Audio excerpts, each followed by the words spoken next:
presents Hollywood.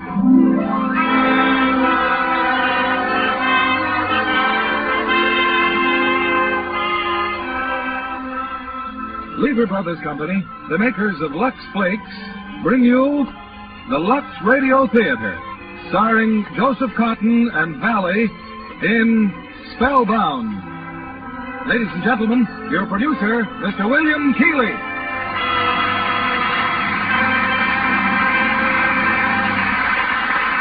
Greetings from Hollywood, ladies and gentlemen.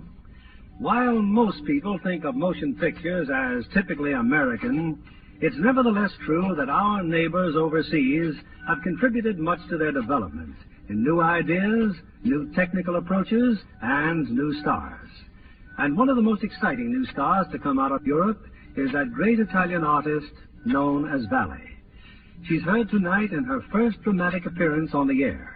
And we've chosen as her co-star another truly fine performer, Joseph Cotton, and a great play for them both, David O. Selznick's thrilling screen hit, Spellbound. I was talking to Valley during our rehearsals about her plans and her impressions of America. And one of the things that impressed her on arriving in this country was the abundance of everything, from motor cars to good soap flakes. And to millions of people, good soap flakes mean Lux, which reminds me again how much we take our luxuries for granted. While in many other countries, housewives must rely on any kind of soap that they can get, here they're always sure of a safe and easy care for precious washable fabrics just by saying Lux. It's curtain time, and here's Act One of Spellbound, starring Joseph Cotton as John and Valley as Constance.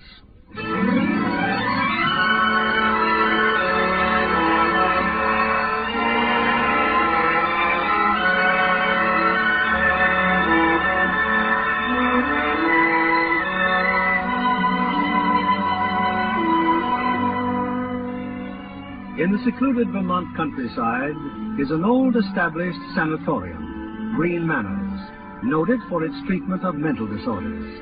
On the staff of psychiatrists is a young woman, Dr. Constance Peterson. May I come in, Dr. Peterson? Dr. Murchison, of course. I thought I'd spread the tidings.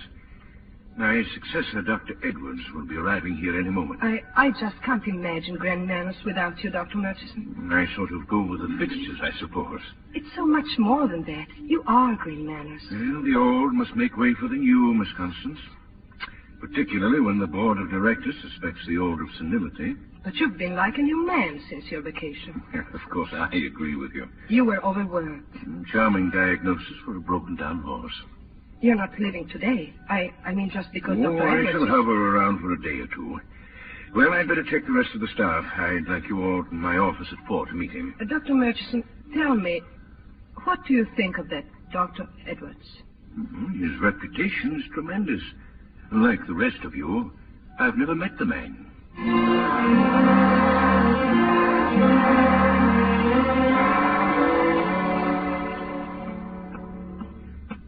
What's your hurry, Connie?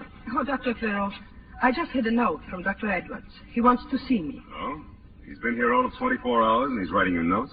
He's interested in one of my patients. Oh, you mean Mr. Gomes, the one with the guilt complex? Yes. I think you have a guilt complex yourself. Oh? Take last night at dinner. A dimple appeared in your cheek that was never there before. I detect decided amorous outcroppings toward Dr. Edwards. If you knew how he detests that sort of high school talk. Ah, but how are you to know that Dr. Edwards would turn out to be so young and handsome? Is that all you have to say about him? No. No, he's a strange man. Jealous of him? Maybe. I mean of his position here. He seems so unsure of himself. As you pointed out, he's been here only a day. Please, he's waiting for me. Sure. Just see the conversation is confined to your patient. Don't take me too seriously, Connie. Of course, I haven't had time really to study Mr. Gomes' case, Dr. Peterson, but I gather he's thoroughly convinced that he killed his father. Yes, Dr. Edwards. Actually, his father died a very natural death. But his conviction is very curious. But you've encountered such cases very often. You describe them so perfectly in your book. Yes, my book, Look, would you mind doing me a favor? Not at all, Doctor. I have a headache, and I understand you're not on duty till after dinner. Well, Now, please, I need some fresh air, and you look as though it might do you some good, too. Excuse me. Hello? Yes, this is Dr. Edwards. Who? Sorry, I don't get your name. Norma Kramer? Please, Miss Kramer, I'm very busy and I don't know you. I assure you, I'm sorry, Miss Kramer. Someone claiming to be... Well, I don't like practical jokes, do you? Maybe an ex-patient of yours. They can be rather coy at times. Let's get out of here. We'll look at some sane trees, normal grass, and clouds without complexes. How about it? Thanks. I'd love to.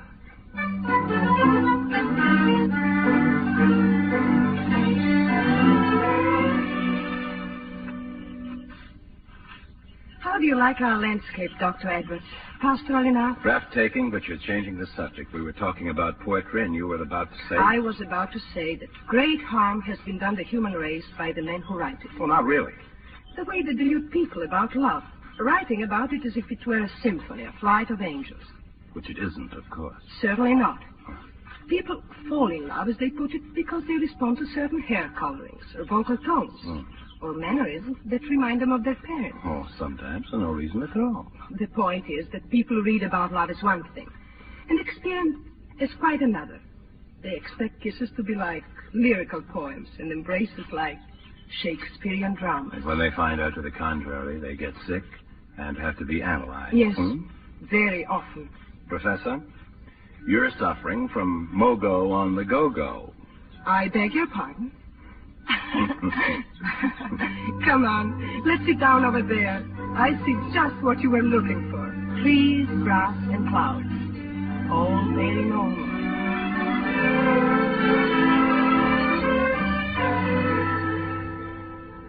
Well, Floro, seen our new chief of staff today? No, Graff. I guess he's been tied up with Dr. Murchison. Dr. Murchison just told me he went walking with Dr. Peterson. That's a little odd, isn't it? It'll do Constance good. Poor girl's withering away with science. In my opinion, she's... Oh, well, come in, Connie. We hate to talk about you behind your back. Oh, Have a lovely walk. I just got back. I heard Mr. Gans became quite ill this afternoon. Yes, I gave him a sedative. Oh, I should have been here. I'm sorry. Oh, looks like you've had quite a time. Notice her stockings, Dr. Graff. The lady's been climbing trees. Or lolling in a briar patch. Oh, now, don't be angry, Constance. Come on, have some coffee. Dr. Peterson's already eaten. Observe the mustard on the right forefinger. I'd say hot dogs on the state highway. It's a pity you are not able to diagnose your patients as accurately. I'm sorry to leave this nursery, but I'd better look in on Mr. Gans. Why, I believe she was blushing, Floro. Oh, yes, I'm sure she was.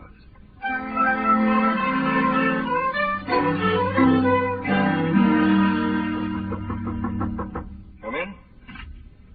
Oh, Dr. Peterson. It's very late, I know. Am I disturbing you? Oh, no. How's Garn? I saw him at 10:30. He seemed much better. Good. I came to ask if I may borrow your book. The one on guilt complexes. Dr. Murchison had a copy. Oh, yes, it's here on the shelf. The autographed edition. What do you want with the book? If there's a problem you want to discuss... Oh, no particular problem. I'd like very much to discuss your book, though. I've never discussed an author's work with him. I sound nervous, don't I? Mm-hmm. Are you? I'm amazed at my subterfuge. I don't want to discuss your book at all. It's ridiculous. My coming here like a distracted child. You're lovely. Please don't say that. You'll think I'm here to... I know why you're here. Why? Because something's happened to us. But it doesn't happen like that. In a day. It happens in a moment sometimes. I felt it this afternoon. It's like lightning striking. It was... What is it? Why are you looking at me like that? Something about your dress. My dress? Excuse me. I've been having a rather bad time with my nerves lately. Your dress, I mean those dark stripes. You're ill. No, I'm all right. Hello? Yes, Dr. Graff. Yes. What? Where is he? I'll be there right away. Mr. Garms just tried to commit suicide. Is it bad? Taking him to surgery. I'll go with you. Wait. Why are the lights out in the corridor? But they're always off this time of It's night. dark. That's why he did it, because the lights are out. Doctor! Turn on the lights in the doors, unlock the doors. You can't keep people in cells. You Fools, all of you babbling about guilt complexes. What do you know about them? Turn on the lights. Turn on.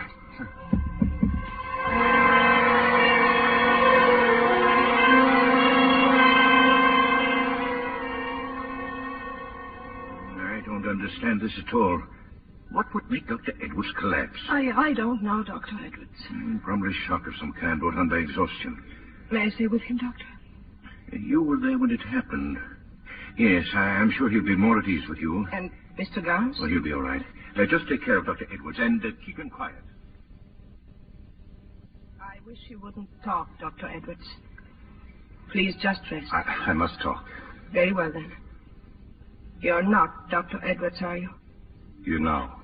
Only that you're not who you pretend you are. And that you're ill. How did you find out? This morning you sent me a note. You wanted to see me about Mr. Garms. You signed the note. Tonight when I took the book off the shelf, the autograph book, the signatures, Doctor, completely different. Dr. Edwards is dead. Dead? I ought to know. I killed him and took his place. Then who are you? I don't know. I have no memory. If you remember killing Dr. Edwards, you can remember more. I can't. I've tried. You afraid of me? No. Loss of memory isn't a difficult problem. Amnesia. Trick of the mind to forget something too horrible to remember, so you put it behind a closed door. We'll have to open that door. I know what's behind it. A murder. I don't believe it. That's a delusion of your illness. Will you answer me truthfully and trust me? I trust you. It's no use. I don't know who I am. I don't know. Who telephoned today? Telephoned? Yes, while I was in the office. What did she say? She said that she was my office assistant. She hadn't heard from me. She was worried. You mean she was Dr. Edwards' assistant? What else did she say? She didn't recognize my voice. She said I wasn't Dr. Edwards. Was that the first time that you became confused about being Edwards? Did anything happen before that? Yes, in the hotel room, packing to come here, I found this cigarette case in my coat. Here, the initials. J.B. They're probably your initials. J.B. John Brown's body. Did they hang murderers on a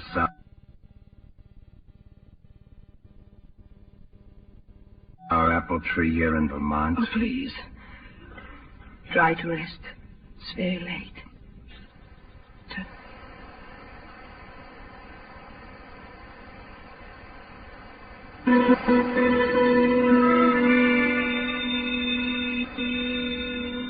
Hello?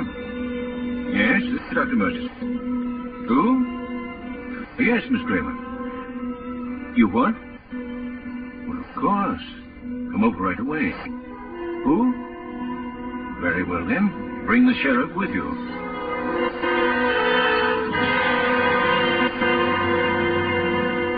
I wanted Dr. Thoreau here when you came, Miss Kramer. I wanted him to hear your story, too. You see, technically, I'm no longer associated with this sanatorium. I don't see what difference it makes. None, perhaps, Sheriff. Go on, Miss Kramer.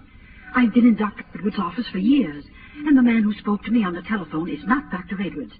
He let me have my vacation when he left on his. But I was very worried when I didn't hear from him.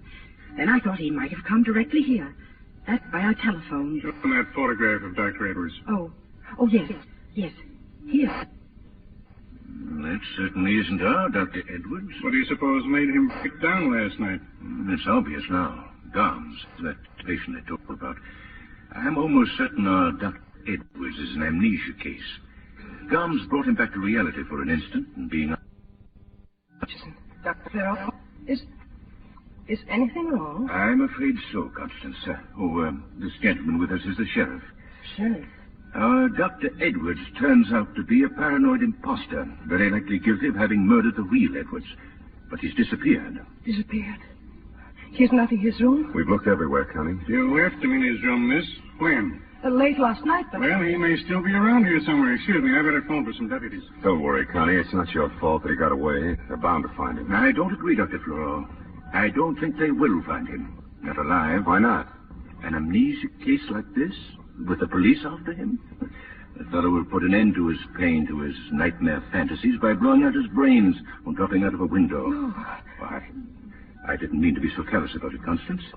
Your guess is probably quite accurate. Come along, Thoreau. Suicide? No.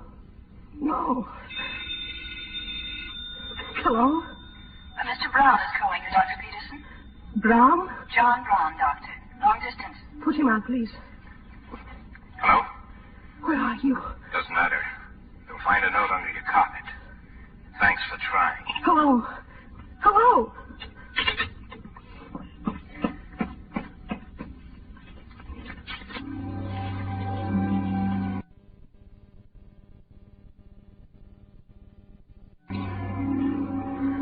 I cannot involve you in this for many reasons.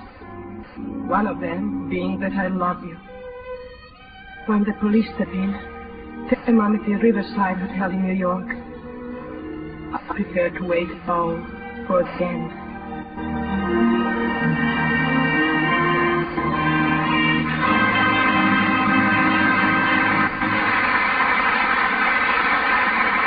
In just a moment, we'll return with Act 2 of Spellbound.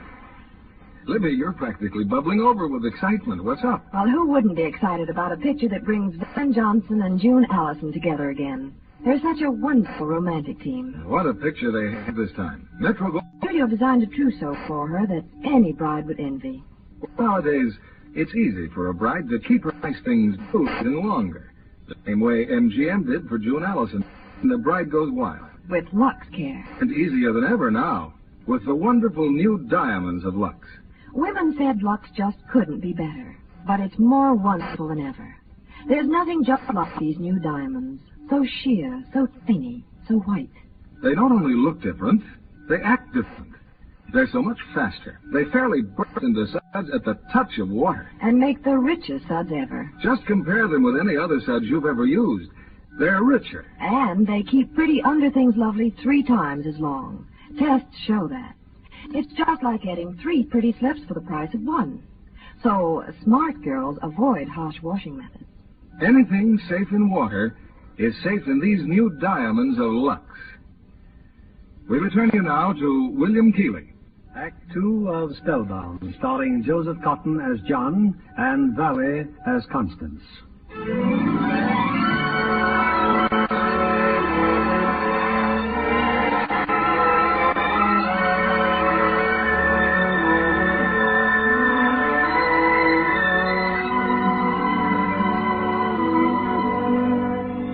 It's late that same day, in a room in the Riverside Hotel in New York City. Why did you come here? Why?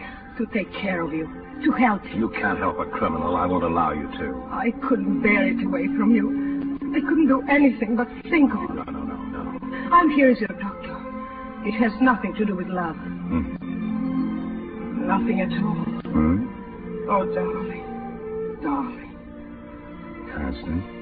You see? Nothing to do with love at all. Darling, we haven't much time. You lived somewhere. You had relatives, friends. Please try to remember. Why not a wife? Can you remember her? No. Thank heavens I can't remember a wife. You told me you had headaches. How would you diagnose a pain in the right upper quadrant? A persistent pain? Oh, gallbladder, possibly a heart case, pneumonia. Depends on the patient's history. Obviously, you are a doctor. The thing that's obvious is the logic of the situation. What logic? That it was I who was with Dr. Edwards. Here, look at this newspaper. Police believe the imposter who escaped from Green Manors is the patient who visited the real Dr. Edwards in the Cumberland Mountains. No trace of Dr. Edwards has been found since he left the Cumberland Resort in the company of his alleged patient. Where did you go? I don't know. But I came back with his identity. And logically, I know why the body hasn't been found. Because it was hidden by me. Don't you see you can be imagining all this? You insist without proof that you're a murderer. Whoever you are, it's a guilt complex that speaks for you. A guilt fantasy that probably goes back to your childhood. I had an operation in the last 6 months. A skin graft. Is hurts. What happened? Where? The wrist hurts. What happened? Burning. My arm's burning. Try to remember. No, I can't think. I can't.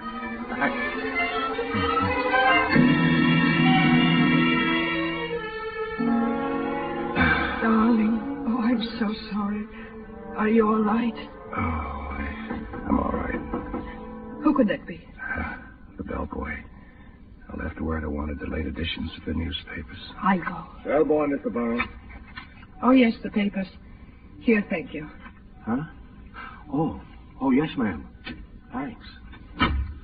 Still on the front page. Yes, it's my picture. Your picture. Police hunt Dr. Constance Peterson, believed aiding madman in Edward's mystery. The bellboy recognized me. We've got to leave here. Now, at once. There's no time even to pack.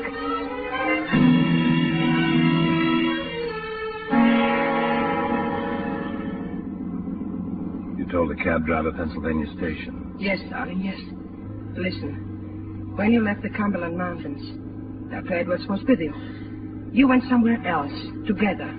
By automobile, I doubt it. The newspaper would have mentioned it. By plane, maybe.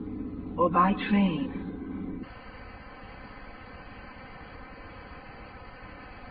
Don't remember. But you will.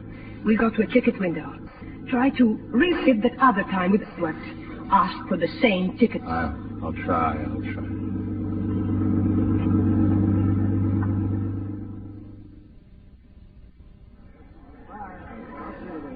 All right, please. Who's next? Washington, one way. You went someplace with Edwards. Ask for tickets to the same place. 46 including tax, thank you. Yes, sir. Tickets. Tickets to where, sir? 2 tickets. 2 tickets where to? Rome. Where? He means Rome, Georgia. Yes, ma'am. Just a moment, please. I feel so peculiar. Please stop. Policeman is coming. Don't say anything. Anything wrong, lady? My husband's here, officer. Here you are, ma'am. 2 tickets to Rome, Georgia. You need any help? Oh, no, he'll be all right. Those busy spells go away quickly. Your change, ma'am. Birmingham Special, track 17 in 10 minutes. Thank you. I'll go to the train with you. Oh, no, he's better now, officer. Please don't bother. Track 17's right over there. We've got to get to an exit. Exit? The policeman. He may find a description of us posted somewhere. We'll be picked up at the first stop. We can't go back to the hotel. Much better, thanks. Then let's pick up where we left off. We know you're a doctor, that you were in an accident, that you were once in Rome. I was never in Rome in my life. Yes. I remember. Fighter plane spotted us. You were flying. Transport, medical corps over Rome. What happened? Plane was hit, caught fire. Go on. I don't know. It just blacks out. You left the army after that? Maybe I deserted. I hated it. I hated the killing. I can remember that much. Your guilt fantasies were exaggerated by your duties in the army. Stop it, please. I don't want to hear any more about it.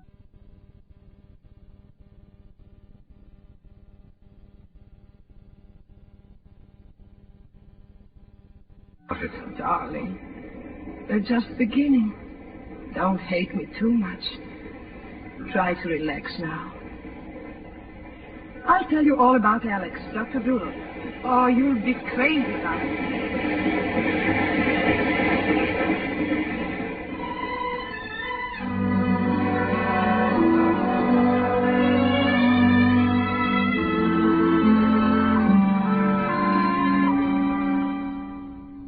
Constance! Oh, how good to see you again, my dear. Alex, you're busy.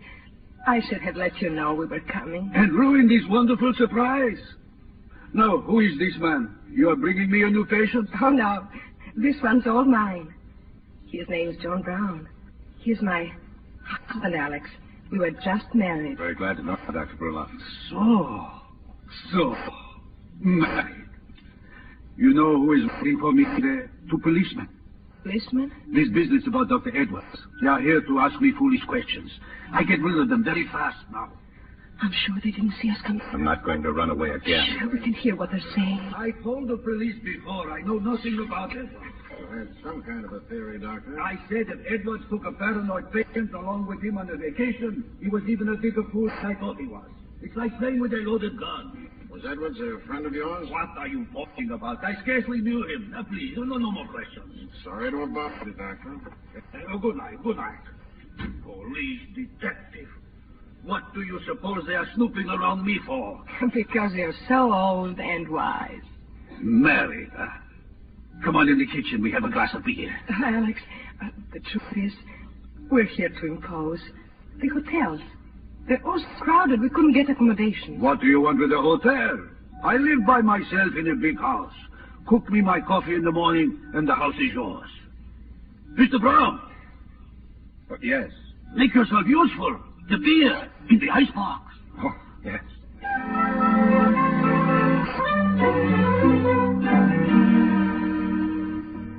Take your...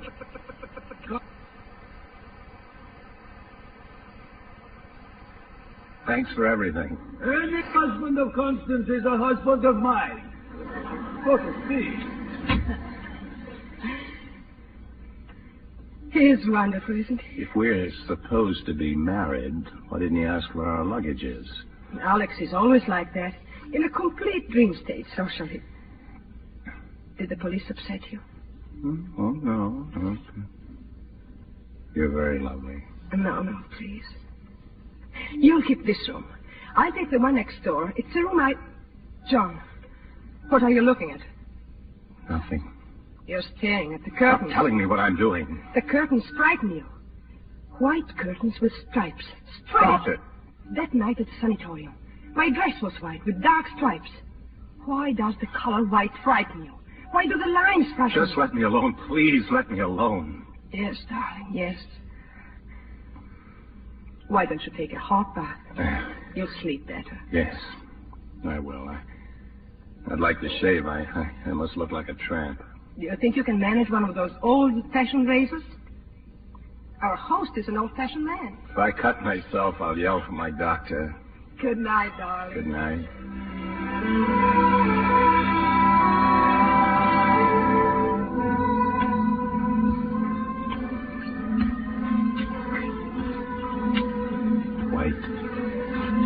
White tiles, lather, washbowl, medicine cabinet, bathtub, white.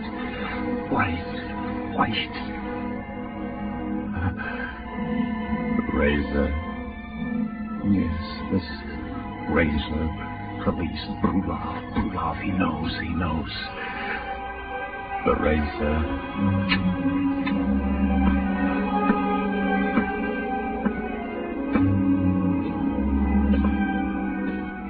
Is that you, John? Oh, join me. I was unable to sleep, so I came down to do some work. I am having some milk and crackers. Have some. There's plenty. Milk. White. John, what's the matter? What's that in your hand? What is it?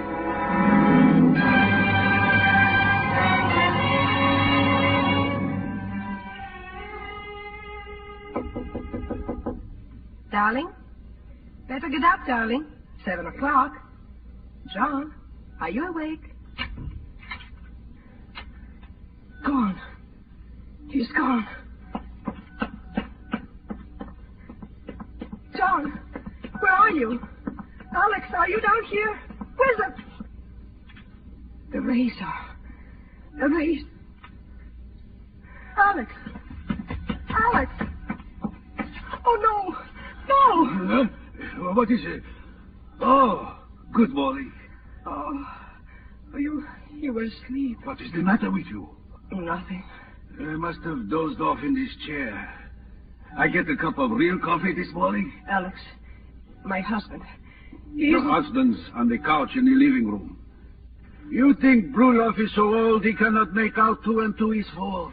I should have known. The moment I see you with a man whose pupils are enlarged, who has a tremor of the left hand, who is on a honeymoon with no baggage, and whose name is John Brown.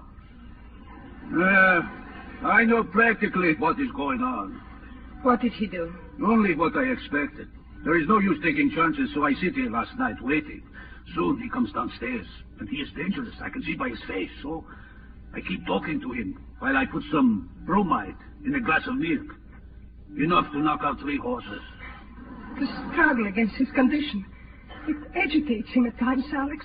But there's no real danger. No real danger. Only he comes downstairs with my razor in his hand. What are you going to do? Something more for you than for me. Call the police. Oh, no, please.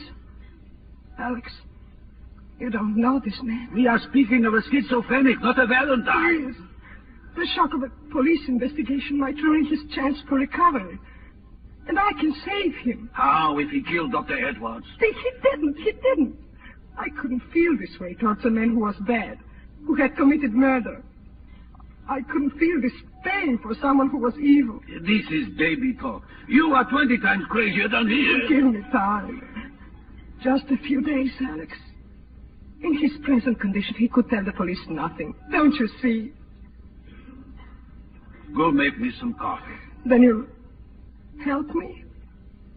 Oh, Alex. Oh, thank you. Thank you.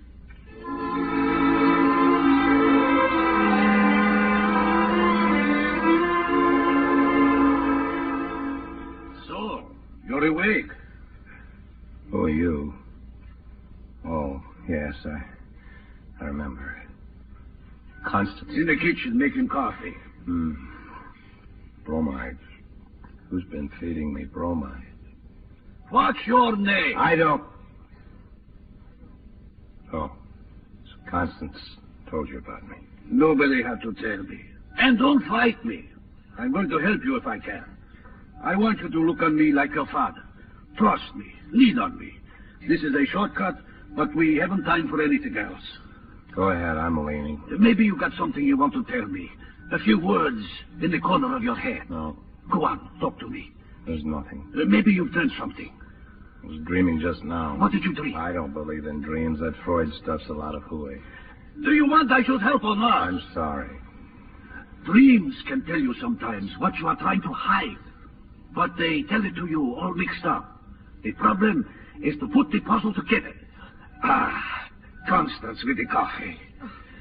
John, how do you feel? Awful. The patient is going to tell us about a dream. You'll find a pencil and pad on that table. Take notes. Well? Oh, the dream. I seemed to be in a gambling house. There weren't no walls, just a lot of curtains with eyes painted on them. I was playing cards with a man who had a beard. He had just won when the proprietor came in and accused him of cheating. The proprietor yelled at him. "This is my place," he said. "I won't allow you here. I'll fix you." Details, John. The more fantastic, the better. Oh, this man with the beard, he was leaning over the sloping roof of a high building, and I yelled at him to watch out, but he fell over slowly with his feet in the air. And then I saw the proprietor again. He was hiding behind a chimney, and he had a small wheel in his hand. I saw him drop the wheel on the roof. How did you react to that? I started running. I heard something beating over my head, a great pair of wings, and they almost caught me when I came to the bottom of the hill. I must have escaped. I don't remember. Then I woke up and saw Dr. Bruloff. Have some coffee. I feel so strange again. Something's happening to me. Try to relax. Drink your coffee. He's staring out the window. What's out the window? It's been snowing. The light frightened him. Photophobia. No. It's the snow. And those tracks in the snow. Dr. Edwards was fond of sports. He mentioned skiing. In his book, it's valuable in the treatment of mental disorders. Skiing. That's what those dark lines symbolize for him. Ski tracks in the snow. John, where did Edwards go skiing? Can't you tell us where? He has already told us. Let me see your notes. Sloping roof. That could mean a mountainside. And the bearded man was Dr. Edwards. Dr. Edwards plunged over the precipice while skiing. Those wings, chasing him down the hill. That could mean he was escaping from a valley. Ski resorts often are called valleys, like Sun Valley. He was being pursued by a figure with wings. Wings? An angel? Angel Valley? John, do you remember an Angel Valley? No. We can call it tribal agency. Check all the skiing resorts. It wasn't Angel Valley. It was a place called Gabriel.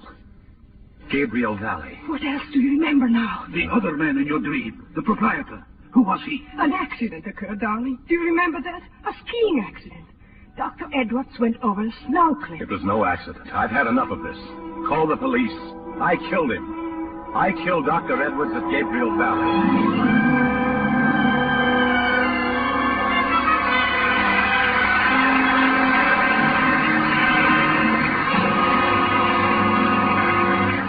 We pause now for station identification. This is CBS, the Columbia Broadcasting System.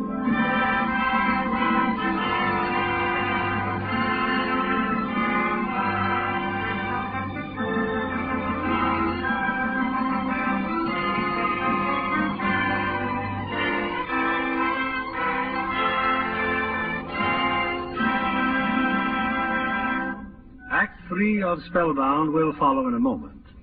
Our guest tonight is responsible for the interviews with famous stars which many of you doubtless read in current publications. She's Miss Dorothy Blair of Universal International. Did you see any of the filming of Naked City at the studio, Dorothy? Yes, I did. After Mark Hellinger brought the company back from 2.5 months on location in New York and did a few scenes at the studio. And there are more actual scenes of Manhattan in the picture than you could cover in a week of sightseeing. New York as native New Yorkers know it. Howard Duff and Dorothy Hart do outstanding jobs as the romantic leads. Barry Fitzgerald won everyone completely in his role of police lieutenant. Do you find that you have an eye for detail even when you're not working, Dorothy? Yes, I do. One day when I was on the set of Naked City, Dorothy Hart was having her hem adjusted. I found myself taking in every detail of her costume down to her stockings. The correct shade to blend with her costume, seam straight. But I can see John Kennedy knows the rest. No run. That's right. And every girl can give her precious nylons the same safe care the studios use. Gentle LUX. It really cuts down runs. Well, there's a new thrill in store for women when they try the new tiny diamonds of LUX. They're more wonderful than ever. They were a long time in coming, but now they're here. They're incredibly sheer and so tiny. There's nothing in the world just like them. They do more for you, too. In what way, Mr. Kennedy? They remove soil other kinds of suds can't, leaving things cleaner, fresher. I can hardly wait to get some. They make stockings last twice as long, too. Tests prove it. And that's just like getting an extra pair of stockings every time you buy a pair. Thank you for coming tonight, Dorothy Blair. Back now to our producer, William Keeley. Act 3 of Spellbound, starring Joseph Cotton as John and Valley as Constance.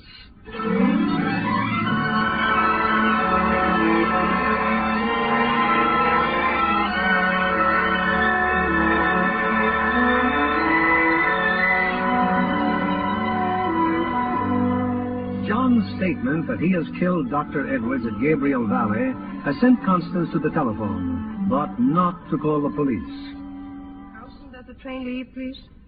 4:45. Thank you. We're going to Gabriel Valley, John. There's a train in an hour. You're not going anywhere with me. I know about last night. I might have killed you or Dr. Bruloff with that razor. But you didn't. Nothing happened. It will if I don't give myself up to the police. I love you, but I'm not worth loving. Darling, you can help me, but afterwards. This feeling of guilt. Guilt. Have you never been without it? Not since childhood. What's that? Since childhood? What was it, darling? Was it so terrible that you prefer to think you murdered Dr. Edwards rather than remember what happened long ago? Oh, let me alone. You said you loved me. Look at me then. Why am I fighting for you? Because I love you. Because I need you. Can you love me? And I want you to come with me to Gabriel Valley. What good will it do? You'll see the hill where it happened. You'll remember things. How I killed him. No. You'll see your innocence. You'll see what really happened. The episode's repeated. How do you know I won't kill again? Because I'm convinced you didn't kill in the first place. You believe in me enough to take such a chance? Of course I do. We'll go back to that ski run. We'll find out what really happened to Dr. Edwards. We'll find out what it was in your childhood that's haunted you all these years. Dr. Bruloff, you've been remarkably silent through all of this. This is a woman in love. What can an old man say?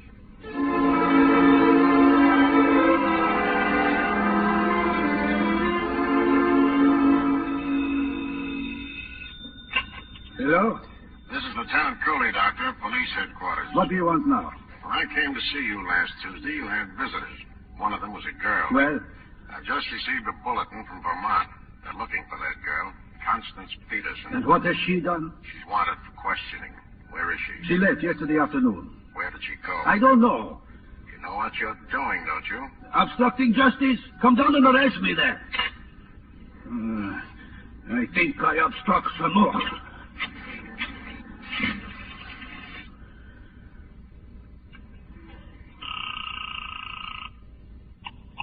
This is long distance. A person-to-person call. Dr. Constance Peterson. She's at the inn in Gable Valley in Vermont.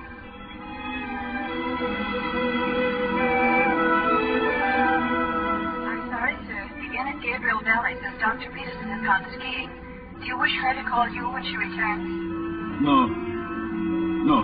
Never mind.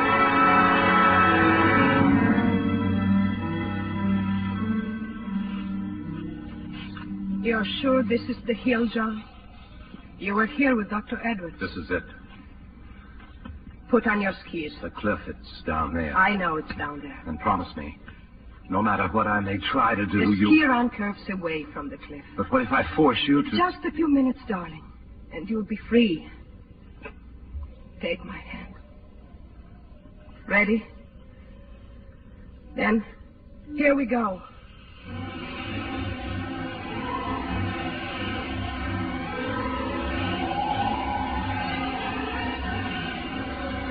Slow down.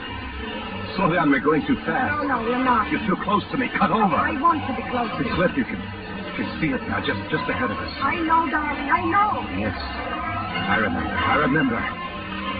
Wait. He was where you are, and I... You wanted this. Everything must be the same. All right. Constance, no!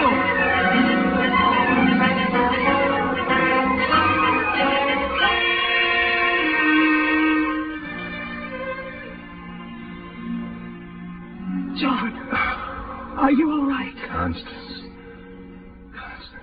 You threw yourself at me. You wouldn't let me go over. You saved me. My brother. My brother. What about your brother? Tell me. We were children. It comes back to me now. I killed him. I killed my brother. It was an accident. What happened? How did it happen? Our house, the front steps, there was a railing, and my brother was sliding down the railing. Tell me, I didn't mean it. I didn't. I slid down behind him. I knocked him off. And there was a picket fence. My brother... At last. Oh. Come, darling. We're going back to the inn. You can call the police now. Yes. They can find the body of Dr. Edwards somewhere in the snow at the bottom of that cliff.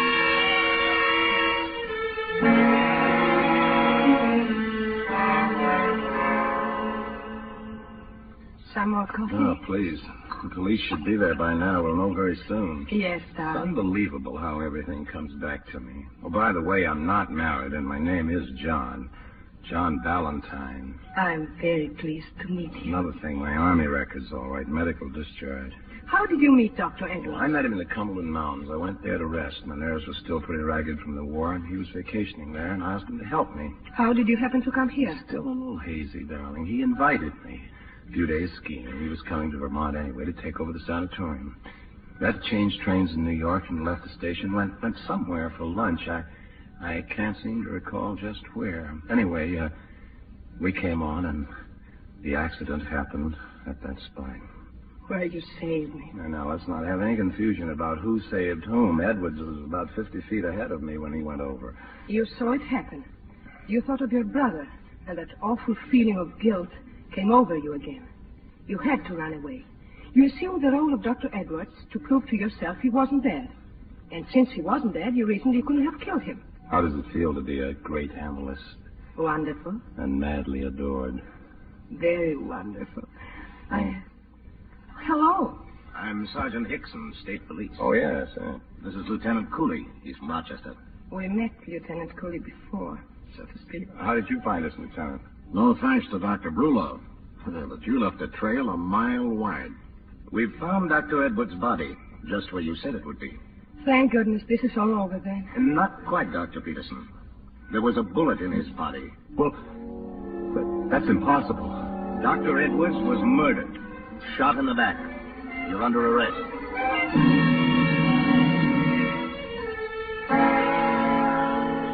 And I brought you back here to Green Manor's Constance because there is nothing more you can do for John. Alex, there must be something I can do. You cannot keep bumping your head against reality and saying the evidence is not there. The evidence is there. John has been indicted for murder. He trusted me, Alex. I led him into a trap. I've all but convicted him. Is that real enough for you?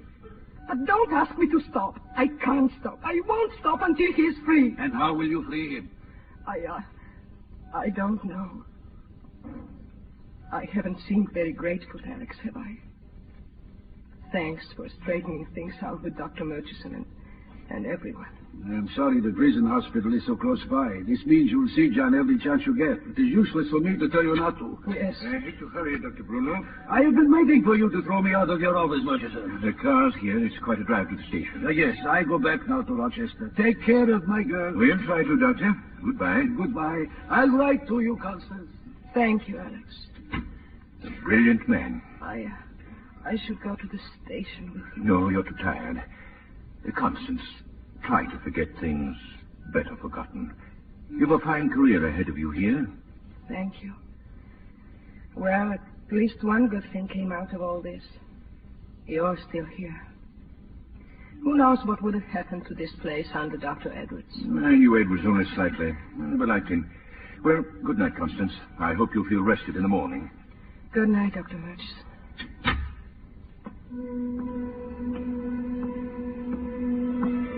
I knew Edwards only slightly. I never liked him.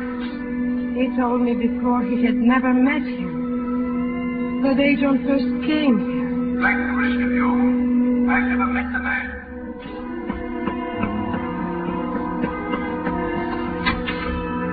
Constance, did you forget something, my dear? I want to talk to you, Dr. Murchison. Well, of course. It's a problem. A dream one of my patients reported. Which patient? John Valentine. Well?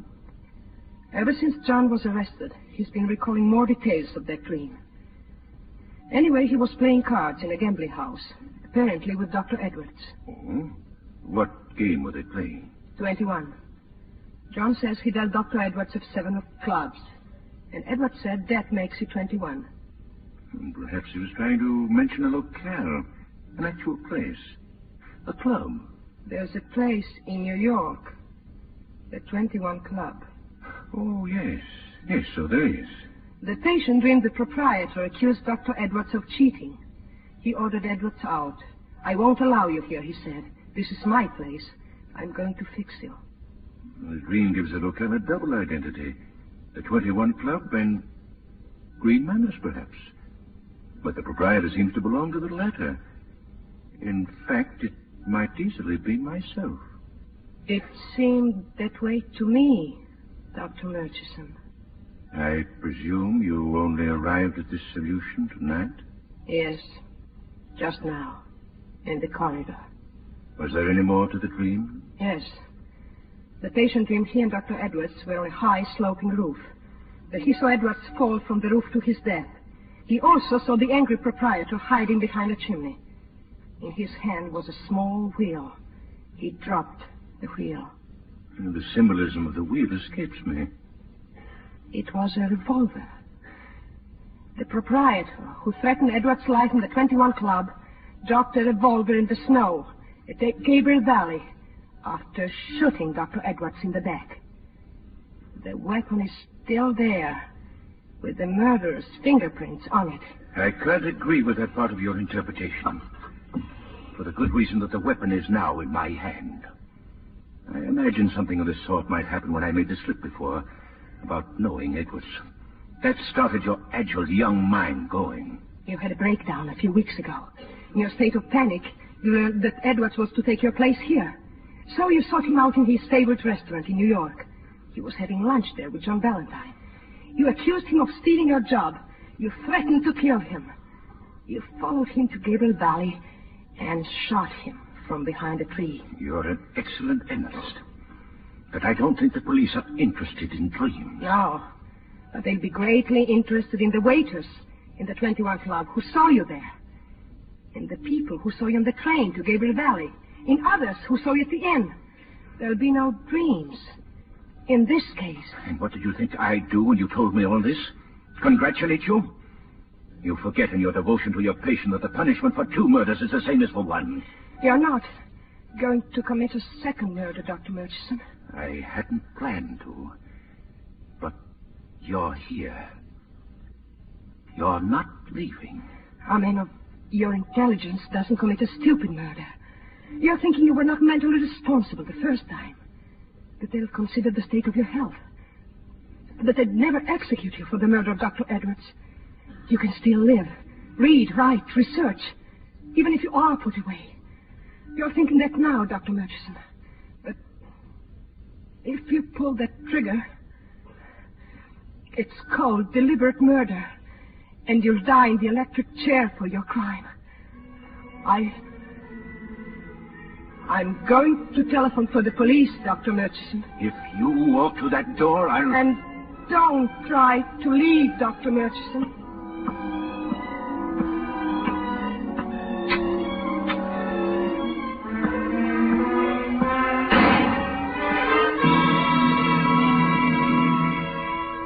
Sanatorium chief attempts to kill self after murder confession. Dr. Murchison's shot rival, Valentine free. Girl risks life second time to save Valentine.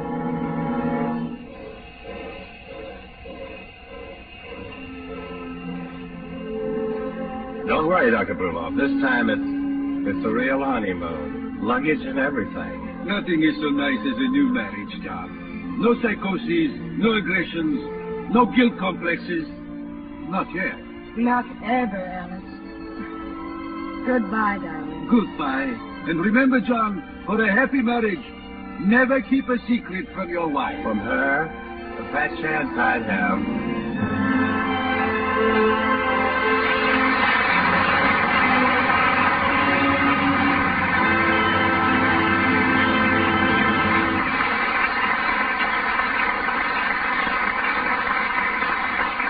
Our stars will return for their curtain calls in a moment.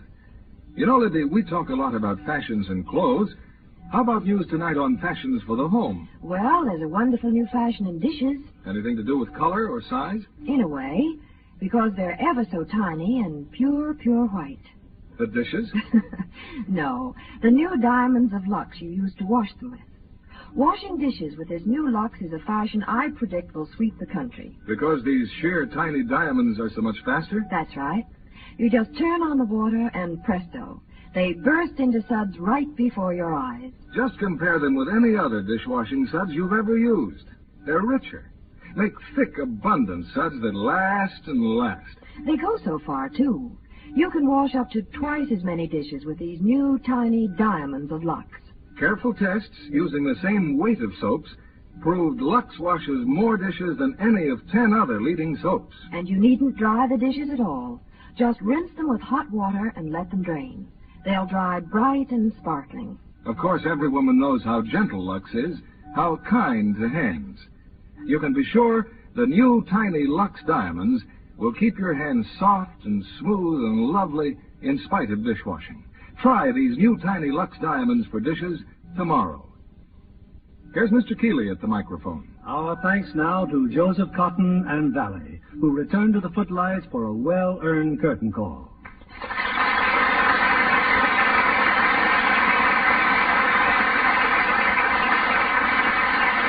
Our congratulations to you both for your splendid performances in Spellbound. Thank you, Bill. It's always a pleasure to be here, but you know, it was a double pleasure tonight. Oh, why is that, Joe? Well, to be with Alida Valley in her very first dramatic radio broadcast, and I'm sure you agree with me that she is to be highly congratulated for her performance tonight. Indeed, yes. Were you nervous, Miss Valley? A little, I suppose. But you couldn't help feeling right at home after the first few minutes. And I'm delighted, of course, that my very first radio performance has taken place on America's leading dramatic radio program. Well, I hope, Miss Valley, that tonight's appearance will be the first of many on our Lux Radio Theater. See, I told you this was a nice program, Aaliyah. Well, you must like it. You've been back 3 times this year already. Well, that's right, Joe. You're practically a permanent fixture with us. I trust you've had time to do a picture or two for your boss, David O. Selznick, though. He certainly has. He's just completed a wonderful picture with Jennifer Jones called Portrait of Jenny. And speaking of pictures, Miss Valley, I enjoyed your performance as Mrs. Paradine in the Paradine case very much. Thank you. You're very kind. What's doing in the Lux Radio Theater next week, Bill? Next Monday night, in honor of St. Patrick's Day, we're bringing our audience one of the gayest, most tuneful musicals to reach the screen. It's 20th Century Fox's great hit, Irish Eyes Are Smiling. Starring Dick Haymes in his original screen role, co-starred with the delightful Jean Crane. Well, that ought to make a great day for the Irish, Bill, and everybody else. Good night. Good night. Good night, and thanks again for televising.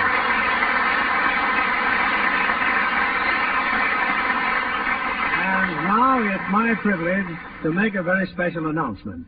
The name you ladies have been waiting to hear. The first prize winner of the 3rd week of Lever Brothers Mammoth Fur Contest. A $3,000 mink coat, or cash if she prefers, goes to a lady in Lafayette, Indiana. And her name is Mrs. Janice C. Urselcook of 907 State Street. Congratulations, Mrs. Urselcook, on your fine letter. Here are the second prize winners for the 3rd contest. Mrs. Robert S. Oakes of 819 South Columbus Street, Alexandria, Virginia. Mrs. Gladys Dorothy Johnson, 3642 Huntington Avenue, Minneapolis 16, Minnesota, and Miss Joan L. Smith of 537 West Deming Place, Chicago, Illinois. A $1,000 fur coat or cash to each. Other winners will be notified by mail. Listen next week for the name of the top winner of the 4th Big Lever Fur Contest. It may be yours.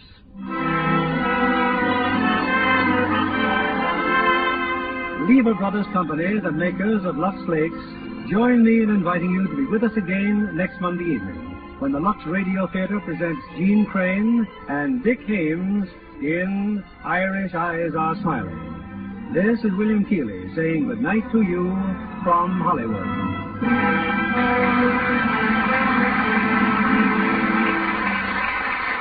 Red Cross stands ready to serve you and your community. Keep Red Cross prepared when disaster strikes. Give gladly to the 1948 Red Cross Fund. Heard in our cast tonight were Herbert Butterfield as Bruloff, Bill Johnstone as Murchison, Gerald Moore as Fleureau, and Cliff Clark as Cooley. Our music was directed by Louis Silvers. And this is your announcer, John Milton Kennedy, reminding you to join us again next Monday night to hear Irish Eyes Are Smiling with Dick Haymes and Jean Crane. Pepsodent won by 3-1. Yes, in a recent survey, families throughout America compared new Pepsodent toothpaste with the brands they'd been using at home. By an overwhelming average of 3-1, they preferred new Pepsodent with Irium over any other brand they tried. They said new Pepsodent toothpaste tastes better, makes breath cleaner, makes teeth brighter. Yes, with families who made comparison tests, Pepsodent won by 3-1.